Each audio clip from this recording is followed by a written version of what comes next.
สบายดีตอนเสาร์เด้อนะเฮิงเราบริพอกันทักทายสบายดีหนึ่งวันนัดเนาะบริพอกันหลายวันเหนื่อยเห็ดอยากลาเราก็มีเวลาเขาเห็ดก็เขาทั้งวันเราก็ตื่นสายเนาะแบบเหนื่อยเห็ดโอ้วัดก็พอวัดเราเดี๋ยวคอยมีอารมณ์ถ่ายคลิปกันได้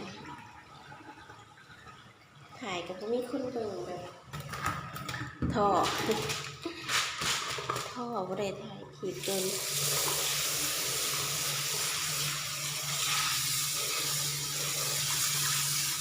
นี่ก็เลยมาถ่ายเห็ดกะเพราแบบบ้านๆนั่นก็เลยเวลาเห็ดชุบบักแตกใส่ปลาทู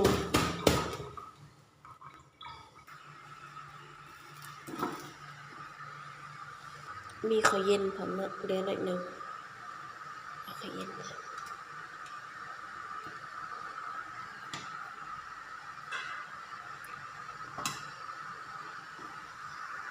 เนื้อมาล้างผักก่อนเนาะนี่มักแปบเขาเลยมักแปบคล้ายๆคือโบกเลนตามด้วยค่ะลวกกินกับเกลืออย่าแตงเลย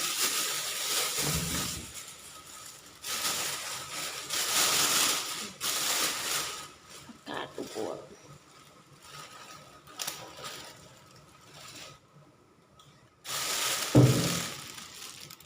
มีผักกระหล่ำน้ำหอมนะคนนึง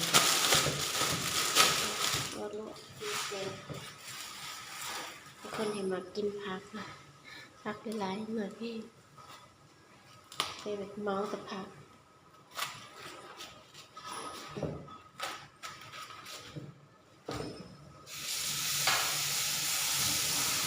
ให้ใส่น้ำเกลือก่อนนะ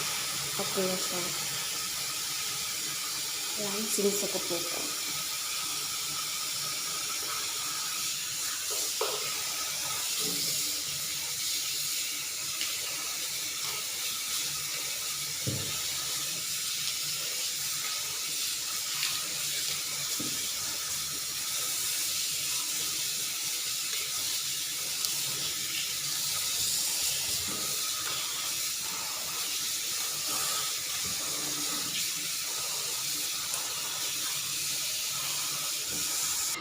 เราจะมาข่างหมอกันนะทำการลวกผัก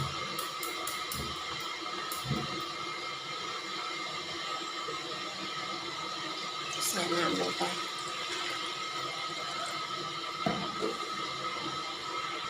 ตามด้วยเกลือนิดน้อย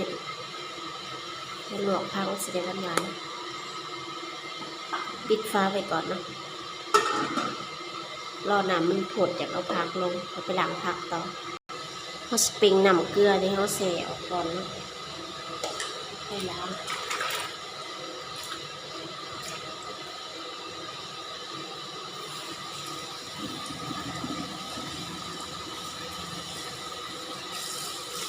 ใส่ตะกร้า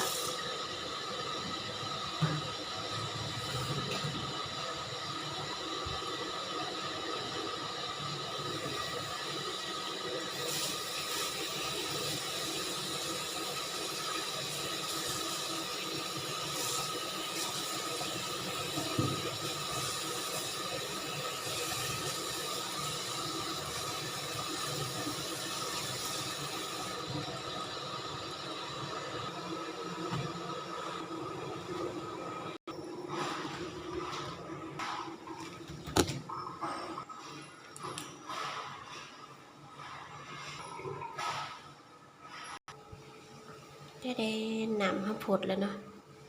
เอาพักลงแบบนี้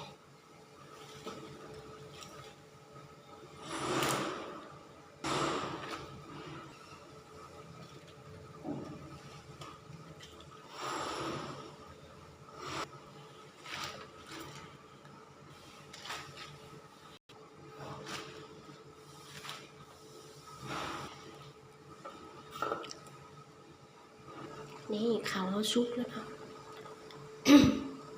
ข้าวสุกแล้วได้ใส่ข้าวกันเด้อพักข้าวกับกดก่อนข้าวก็ลวกแบบพอประมาณนี้พอเนาะไม่ให้มันเปื่อยแห้งดอกมันสิบหวานนี่มาแปบข้าวสุกแล้วสุกไว้เดี๋ยวเอาขึ้นมาแปบก่อน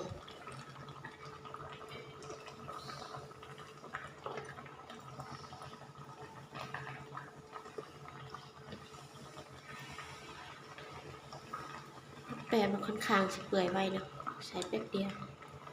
มีบ่งพร้อมออร์แกนิกค่ะ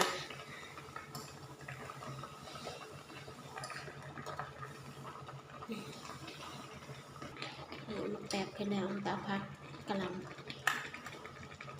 กระชุบแล้วเปื่อยร้ายก็ไม่ได้หวานเลยกะหล่ำเลยลวกไปพอประมาณผักกาดดอกกันรออีกสักหน่อยหนึ่งเนาะเดี๋ยวค่อยเอาขึ้นนี่ปลาทูเฮา2 ตัวส่วนในแจวใส่เนาะแจวจำแหละเมื่อวานกินบ่เบิดก็เลยสิมาใส่ป่นปลาทูเอาสิเอาไปทอดปลาทูเฮาแกะพักเข้าซุกแล้วเนาะเขาก็สิมาทอดปลาทูก่อนอื่นใส่แป้งก่อนเนาะบ่ให้มันติดกระทะใส่แป้งนิดน้อยแล้วเอาน้ำมันลงใส่นิดเดียวพอเดี๋ยวเอาน้ำมันลงแบบนี้นิดเดียวพอบ่เผาเปิดแก๊สเด้อพอเอาสิคนน้ำมันกับแป้งเข้ากันก่อนเนาะแล้วค่อยเปิดแก๊สเดี๋ยวมันไหม้ก่อนคนเข้ากันแล้วกันเปิดแก๊ส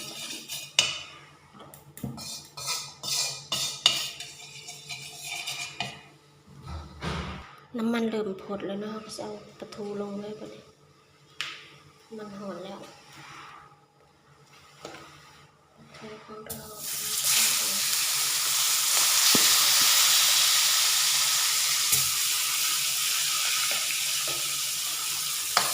ทอดเพื่อความหอมนะคือแบบเสียไปเห็ดเลยก็ได้นะพอปลาทูมันชุกแล้วใส่แกะมาทอดมันหอมซื่อเวลาเราไปป่นไปแกวก็เสียหอมทอดไปสักพักหนึ่งค่อยปีนแล้วมาปีนปลาทูกันปึ๊บแล้วเวลาใส่แป้งหนังสิบติดกระทะเวลาเราติดเพิ่มเลย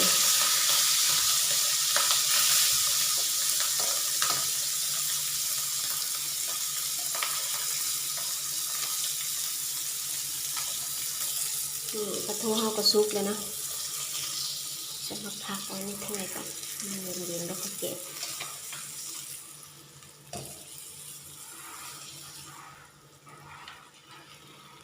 เ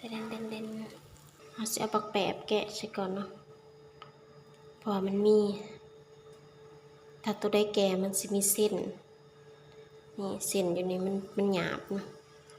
นี่เราก็จะแกะเอาแต่ในกับเปลือก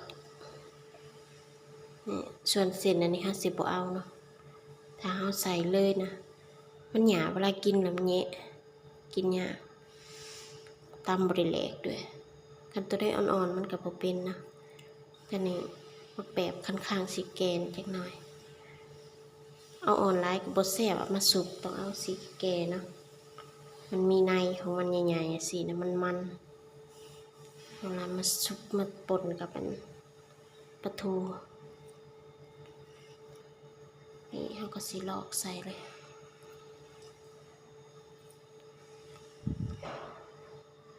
เขาแกะหมักแปบแล้วเนาะแล้วก็แกะปลาทูเลยเรียบร้อยนี่เอาแต่ศีลมันส่วนกระดูกมันทันบ่ได้เอากับหัว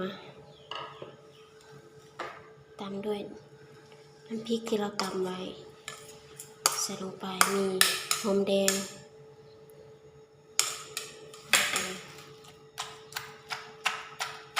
หมักเพชรก็ใส่ร้ายก็หันเนาะแต่ว่า บ่เฮ็ดเผ็ดดอก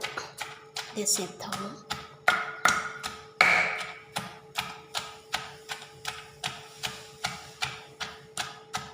นี่ซุปหมักแปบใส่ปลาทูของเราหอมๆตัวนี้หอมปลาทู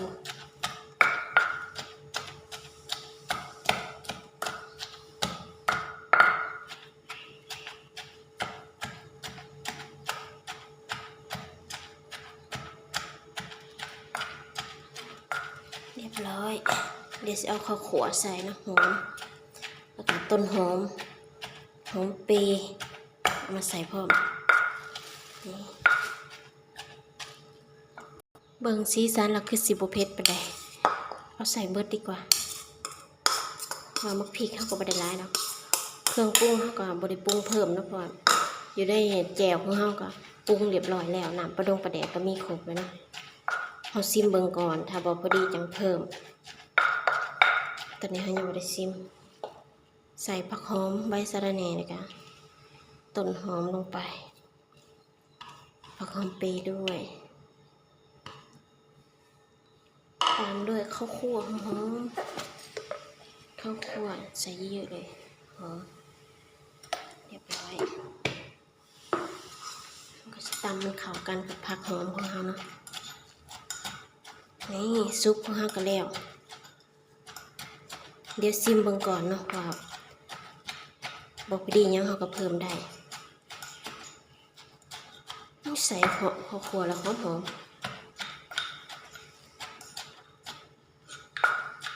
ในเนี่ยซิมกันเด้อ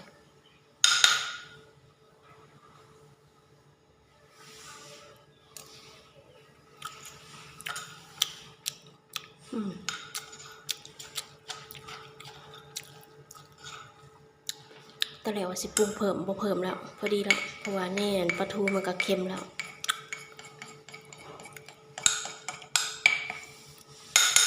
เรียบร้อยนี่ซุปบักแปบใส่ปลาทูข้าวแล้วเรียบร้อยเนาะกินหลบลวกพักหลายๆเด้อไปกินข้าวสารน้ำกันแซ่บๆคลิปนี้กำลาพาจากเพียงเท่านี้เนาะพาก็ไลค์ก็แชร์ก็ติดตามเพื่อประพลาดคลิปใหม่ๆไปแล้วสบายดีขอบใจทุกคนที่เบิ่งจนแต่ต้นจนจบเนาะ